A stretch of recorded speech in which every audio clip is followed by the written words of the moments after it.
Wassalatu wassalamu ala sayyidi rasulillah Muhammad ibni Abdullah wa ala alihi wa sahbihi wa mawalah wa la hawla wa la quwwata illa billahil aliyyil azim.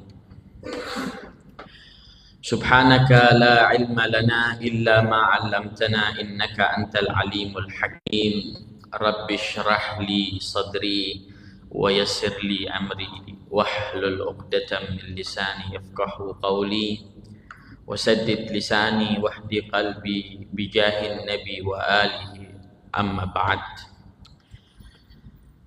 Hadirin dan hadirat jamaah Masjid Al-Ikhlas yang dimuliakan oleh Allah Subhanahu wa ta'ala,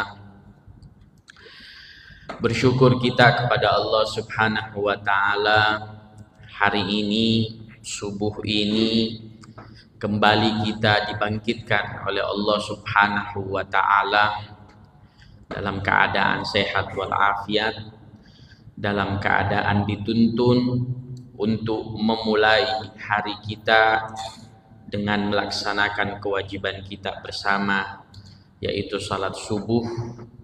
Terlebih kita diundang untuk melaksanakannya di rumah Allah Subhanahu wa ta'ala.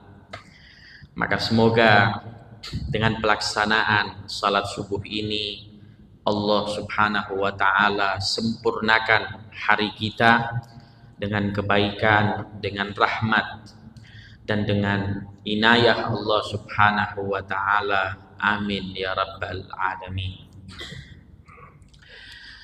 Hadirin dan hadirat yang dimuliakan oleh Allah Subhanahu wa ta'ala, Rasulullah sallallahu alaihi wasallam beliau pernah bersabda di dalam hadisnya, salasum muhlikat, ada 3 hal yang membinasakan seseorang baik di dunia terlebih di akhirat. Kata beliau, yang pertama hawa muttaba' wa syuhhum muta' wa i'jabul mar'i binafsihi. 3 hal yang membinasakan seseorang. Yang pertama hawa muttaba', hawa nafsu yang selalu diikuti. Di dalam diri kita manusia, Allah Subhanahu wa ta'ala menciptakan satu makhluk lain yang disebut dengan nafsu.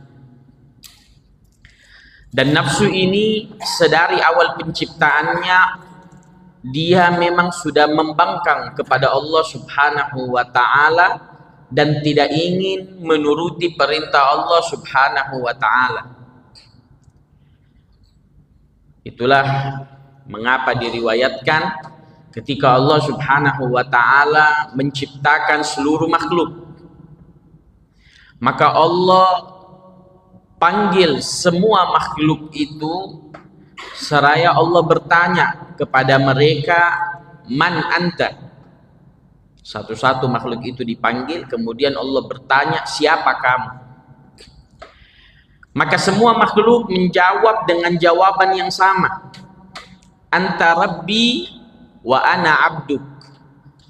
Engkau adalah Tuhanku dan saya adalah hambamu. Kecuali nafsu, maka ketika Allah memanggilnya dan Allah bertanya kepadanya, siapa kamu? Maka jawaban nafsu, ana, anta, anta. Saya, kamu, kamu. Jadi sedari awal penciptaannya, nafsu ini sudah memiliki sifat membangkang kepada Allah Subhanahu wa ta'ala yang menciptakannya. Sehingga ketika Allah mendengar jawaban nafsu seperti itu, maka Allah perintahkan malaikat untuk menaruh nafsu itu di dalam api neraka Jahannam selama 1000 tahun.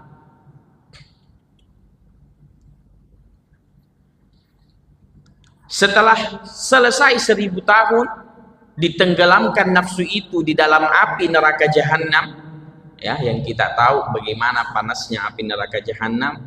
Sampai-sampai diriwayatkan oleh para ulama, segala sesuatu api yang ada di muka bumi itu merupakan setetes dari api jahanam yang telah dicuci di laut bumi selama 70.000 tahun. Tetapi setelah dicuci 70.000 tahun masih mampu menghancurkan segala sesuatu yang ada di bumi. Bagaimana dengan api neraka jahanam? Dan ternyata nafsu ini sudah pernah berada di dalam api neraka jahanam selama 1000 tahun. Selesai 1000 tahun, maka Allah kembali memanggil nafsu itu dan bertanya, "Man anta? Siapa kamu?" Maka jawaban nafsu, "Ana, anta, anta." Saya, kamu. Artinya 1000 tahun api neraka jahanam tidak mampu melunturkan sifat pembangkangan nafsu itu di hadapan Allah Subhanahu wa ta'ala. Maka Allah perintahkan kembali malaikat untuk menaruh nafsu ini di satu tempat yang begitu dingin. Karena terkadang ada sesuatu yang menghancurkan dengan sifat panas, ada juga sesuatu yang menghancurkan dengan sifat dingin. Ada orang mati kepanasan, ada orang mati kedinginan. Itulah mengapa ketika Allah menyelamatkan Nabi Allah Ibrahim, ya, ketika Nabi Allah Ibrahim dilemparkan ke dalam api, maka Allah Subhanahu wa ta'ala mengatakan, "Ya naru kuni bardan wa salaman ala Ibrahim." Wahai api, jadilah engkau menjadi dingin, bukan hanya dingin, karena ada juga dingin yang tidak enak, tetapi menjadi dingin yang membuat keselamatan kepada Nabi Ibrahim, dingin yang sejuk. Nafsu ditaruh di satu tempat yang dingin dan menghancurkan selama 1000 tahun. Setelah selesai 1000 tahun, maka nafsu itu dipanggil, kemudian ditanyakan kembali kepadanya, "Man anta? Siapa kamu?" Maka jawaban nafsu, "Ana, anta, anta." Saya, kamu. Artinya 1000 tahun di api, 1000 tahun di tempat yang dingin belum mampu melunturkan sifat pembangkangan nafsu kepada Allah Subhanahu wa ta'ala. Maka Allah perintahkan malaikat ketika itu untuk memuasakan nafsu itu dari segala sesuatu yang biasa dia dapatkan. Segala sesuatu yang menjadi permintaan nafsu dan biasanya diberikan, ketika itu Allah stop, Allah puasakan dia. Tidak sampai 1 hari, maka nafsu ini yang datang kepada Allah Subhanahu wa ta'ala seraya mengatakan, "Al-an anta rabbi wa ana abduk." Sekarang engkau adalah Tuhanku dan saya adalah hamba. Di neraka 1000 tahun tidak mampu melunturkan pembangkangannya, di tempat yang dingin 1000 tahun tidak mampu melunturkan pembangkangannya, tetapi ketika nafsu tidak diberikan apa yang menjadi kemauannya, maka ketika itu nafsu yang datang dan menyerahkan dirinya kepada Allah Subhanahu wa ta'ala. Itulah mengapa Nabi Muhammad mengatakan sifat yang membinasakan seseorang yang pertama adalah ketika dia selalu mengikuti hawa nafsunya. Hakikatnya ibadah puasa Ramadan yang kita lakukan berturut-turut selama 30 hari itu adalah merupakan madrasah. Allah ingin membantu kita untuk mendidik nafsu kita. Karena kalau kita telusuri segala perbuatan maksiat yang terjadi, itu semua berasal dari nafsu. Tidak ada orang yang mencuri kecuali karena sebab nafsunya. Tidak ada orang yang berzina kecuali karena sebab nafsunya. Tidak ada orang yang berjudi kecuali karena sebab nafsunya, dan begitu seterusnya. Itulah mengapa di dalam diri kita ada 2 hal yang selalu berperang. Yang pertama nafsu, yang kedua hati. Hati selalu ingin membuat kita taat kepada Allah, tetapi di saat yang sama nafsu, karena memang karakternya itu sudah membangkang kepada Allah, dia selalu ingin membuat kita lupa dan lalai kepada Allah Subhanahu wa ta'ala. Itulah mengapa Allah mengatakan di dalam Al-Quran, "Inna kaida syaitani kana dha'ifa." Sesungguhnya tipu daya syaitan itu hanyalah tipu daya yang lemah. Musuh kita ada dua, syaitan dan nafsu. Tetapi yang berat bukan syaitan, yang berat adalah hawa nafsu. Karena hawa nafsu yang berada di dalam diri kita. Orang kalau selalu memuasakan nafsunya, dia tidak menuruti keinginan nafsunya, maka orang itu akan selalu mendahulukan Allah subhanahu wa ta'ala. Dan ketika seseorang sudah mendahulukan Allah, maka dia akan mendapatkan kebahagiaan. Begitupun sebaliknya, ketika seseorang mendahulukan nafsunya, maka nafsunya pasti akan membawa dia kepada arah yang negatif, yang melanggar aturan Allah subhanahu wa ta'ala. Itulah perlunya kita mendidik nafsu. Dan nafsu kalau dididik akan terus naik ke tingkatan-tingkatannya. Semua di antara kita nafsunya awalnya akan berada di titik nafsu ammarah bisu. Nafsu yang selalu mengajak kepada kejelekan. Tapi kalau kita puasakan, kita didik dia, kita tekan dia, maka dia akan naik menjadi nafsu lawamah. Nafsu yang mencela dirinya ketika jatuh di dalam keterpurukan. Ketika kita didik lagi akan naik menjadi nafsu mulhamah. Fa'alhamaha fujuraha wa taqwaha. Dia akan mengilhami kita mana yang baik dan mana yang buruk. Kalau kita tekan lagi, kita didik lagi, maka akan naik menjadi titik nafsu yang dicita-citakan oleh setiap orang-orang soleh yang disebut dengan nafsu mutmainnah. Ala bizikrillahi tatmainnul qulub. Nafsu mutmainnah adalah nafsu yang tenangnya, yang sukanya ketika mengingat Allah subhanahu wa ta'ala. Sungguh dengan mengingat Allah, maka hati itu akan menjadi tenang. Ini konsep yang pertama dari Nabi Muhammad kalau kita ingin selamat dari kebinasaan. Yang kedua kata Nabi Muhammad SAW, wasyuhum muta. Sifat yang membinasakan seseorang adalah sifat pelit, sifat kikir yang juga selalu dituruti. Setiap di antara kita manusia ada satu sifat di dalam diri kita, yaitu sifat merasa berat untuk memberikan sesuatu yang kita sukai dan kita cintai, terlebih secara cuma-cuma. Tetapi Allah memerintahkan kita untuk melunturkan sifat ini. Itulah mengapa di dalam syariat kita, selain berpuasa, kita juga diwajibkan untuk berzakat. Khususnya di bulan Ramadan, ya, ada satu kewajiban zakat yang hampir tidak luput dari semua orang, yaitu zakat fitrah. Tujuannya untuk menghilangkan sifat kikir yang ada di dalam diri kita. Dan perlu kita perhatikan zakat ini, karena diriwayatkan oleh para ulama, siapa orang yang berpuasa 30 hari, maka amal ibadahnya itu belum akan sampai ke langit sampai dia menunaikan zakat fitrahnya. Selain zakat fitrah ada juga yang disebut zakat harta, dan itu terperinci di dalam ilmu syariat. Ya, kalau kita ingin bahas, saya kira waktunya tidak akan cukup. Intinya Allah subhanahu wa ta'ala memerintahkan kita untuk menghilangkan sifat kikir ini. Karena apabila seseorang selalu mengikuti sifat kikirnya, maka dia akan selalu merasa ego dan hanya ingin menyelamatkan dirinya sendiri.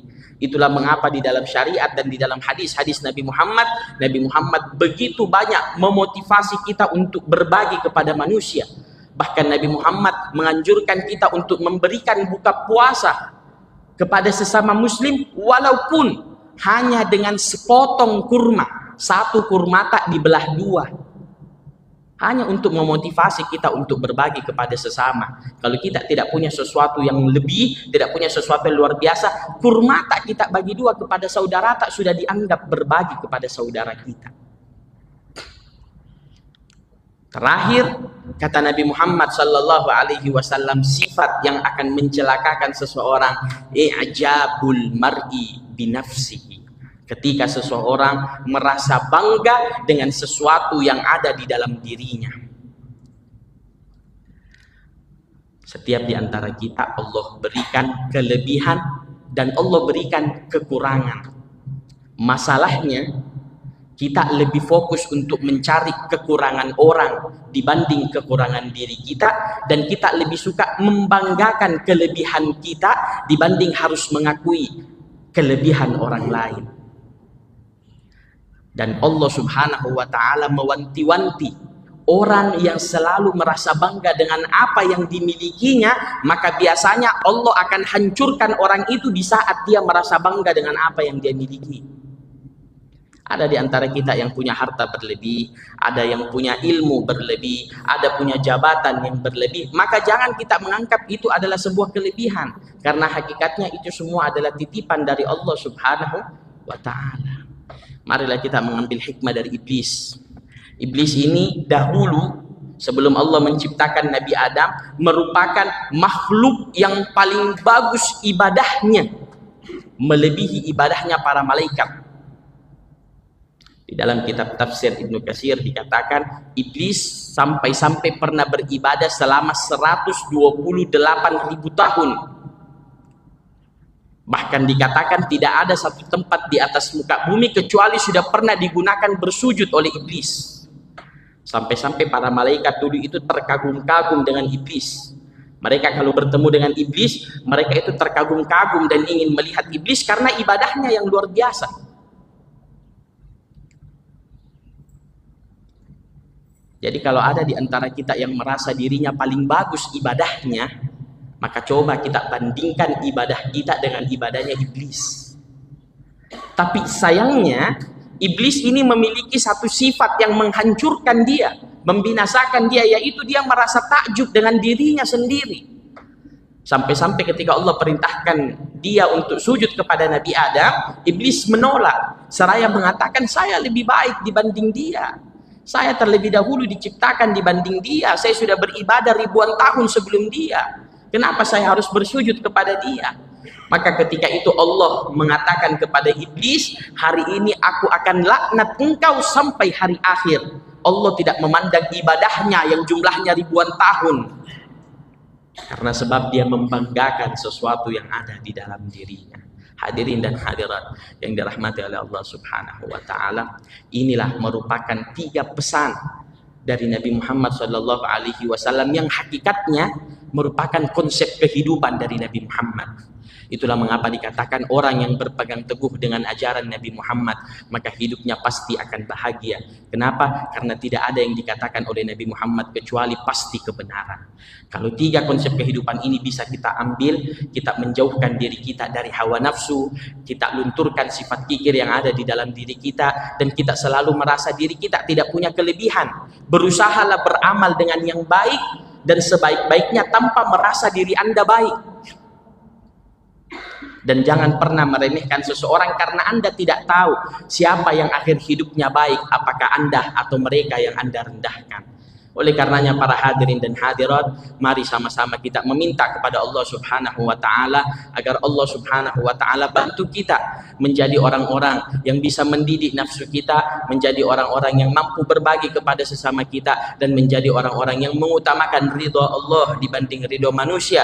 Dan Allah Subhanahu wa Ta'ala jadikan Ramadan ini menjadi Ramadan yang membawa ampunan kepada kita, membawa berkah kepada kita, membawa rahmat kepada kita, dan kita dicatat menjadi orang-orang yang mendapatkan pembebasan dari api neraka. Mungkin hanya ini yang bisa saya sampaikan. Hadani Allah wa iyyakum wal afu minkum. Wassalamu alaikum warahmatullahi wabarakatuh.